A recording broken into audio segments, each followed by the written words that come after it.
Nakakatuwa, no? Ang laki rin ang naitulong ni Meta sa kapaligiran natin. Lalo na tuwing umaga, wala ka na halos makita ang mga chismosa na nakatumpok dyan sa labas ng bahay niyo. Halos bihira na nga rin silang tumumpok dyan eh. Paano kasi? Mas gugustuhin pa nila na mag-isip ng content para sa reels nila maghapon.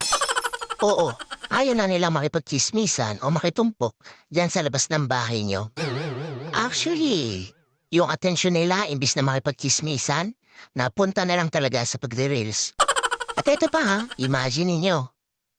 Kung dati, bumibili lang ng mga lutong ulam yung mga yan, na yun, sila na mismo ang nagluluto ng mga ulam. At kahit pritong itlog, inire-reels pa. Ganon kahusay si Meta. At ito ang pinakamalupit. Kung yung dati yung asawa mo tinatalahan ka sa tuwing uuwi ka, ngayon, hindi mo na makausap. Kasi busy na sa pagla-live o hindi kaya busy sa panonood ng live. At ang mas matindi, hanggang madaling araw, nakikipag-engage na lang siya dahil wala na siyang pakialam sa iyo. Ang husay ni Meta, no?